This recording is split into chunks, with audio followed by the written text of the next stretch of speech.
Hi YouTube, I'm Pat from South Island Tiny House, and today we're going to talk about the difference between alcohol in the US and in New Zealand. We've lived in New Zealand for 8 years now, and we're going to talk about the cost difference of alcohol, the drinking culture here, and how we've adjusted to life in drinking here in New Zealand. Before we get into it, please subscribe and like this video, and let's go. So when we moved to New Zealand, we were absolutely shocked about the price of alcohol in New Zealand. Not so much the wine, but definitely the beer. And for example, these two beers here cost 20 bucks. They're craft beers. They cost $10 each. One's a blueberry jam donut sour ale, and one's a hazy double IPA. And 20 bucks for that. And in the States, I mean, you could probably get the same thing for at least half the cost, I'd say. So one of the differences is that they tax here in New Zealand, tax alcohol based on the percentage, so that's contributes to the price, but also just in general, living in New Zealand is a lot more expensive. The cost of living is more expensive than living in the US. So that's not to say every beer is as expensive as you see there. There is quite a big selection, which is pretty good. And you can get, like, what did you drink in the States, babe?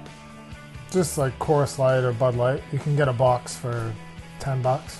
But you can't find that here because that's not one of the local beers. So you can get Coors Light here, but I mean you're looking at about $30 for 12 beers. Because it's imported and you have to pay import tax and yada yada yada.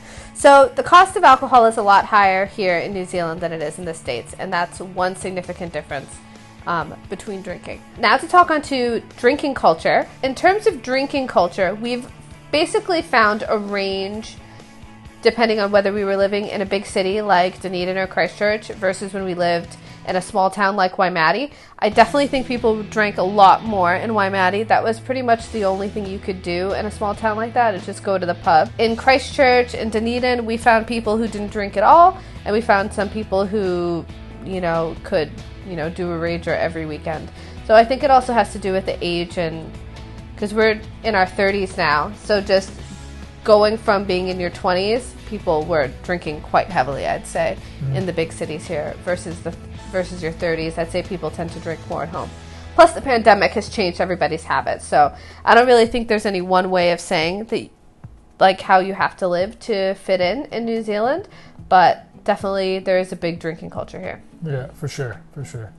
Okay, and last but not least, how we have adjusted.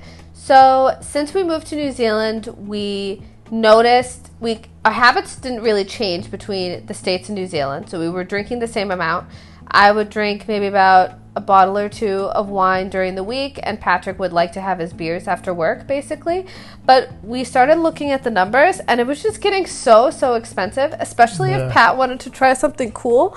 Yeah, and pick something up like on the way home. Yeah, and then when you come home, because we usually buy beer or wine with our groceries, and you look at the percent from what the alcohol costs to what the groceries cost, and you're just like, whoa. I mean, it's almost half and half, So we decided to fix that problem. Yeah, and we started looking into, we had heard anecdotally about a few people who brewed their own alcohol. Actually, one of our first friends in New Zealand, he had a pear cider kit that he gave to Patrick as a gift.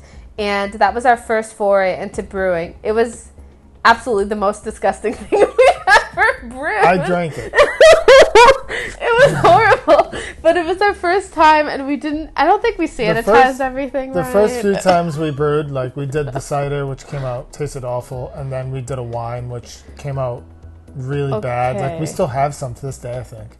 But it got better over time. That's the good thing about wine, is it usually improves. The only two things we really messed up, and then after that, things got better and better and better and better. So. Yeah, and we invested a little bit in good equipment, but not too much. And so when we first started out, we had buckets, we had old bottles that we literally cleaned from our recycling bin, and we bought the beer kits and some of the other ingredients you need from your local brew store. So when you do crunch the numbers, it saves a significant amount of money. I think we wouldn't have been able to do our last big trip right before COVID to the States, Australia, and Mexico if we hadn't been brewing our own beer, basically. Yeah, definitely saves so much money compared to buying alcohol.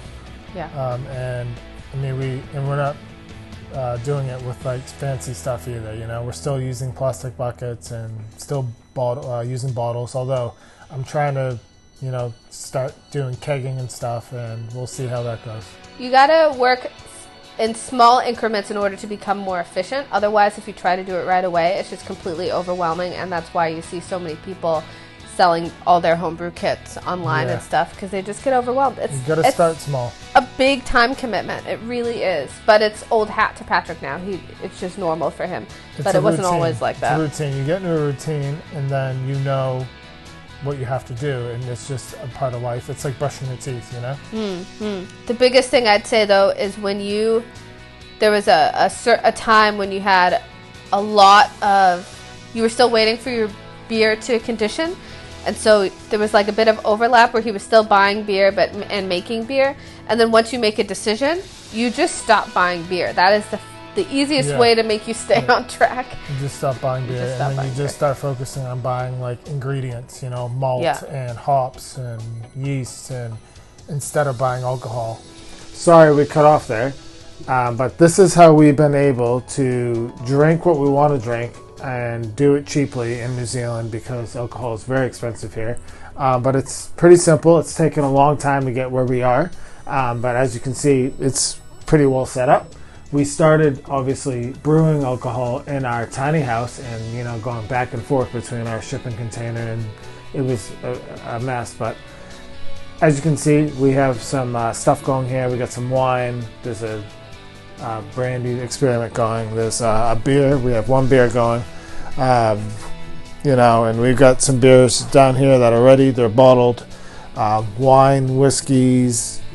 There's brandies, we got all kinds of stuff, and you want to just make sure you guys, when you're doing this, you don't want to just do one thing. You want to keep yourself interested and do wines and, you know, whiskeys and different flavors. Make sure you do different flavors, because you don't want to just be plain Jane, you know? So yeah, I mean, it's pretty well set up. We're obviously still tinkering with the whole thing, but I mean, it's definitely come a long way, you know, because I mean, having your own space to do homebrew it's really cool.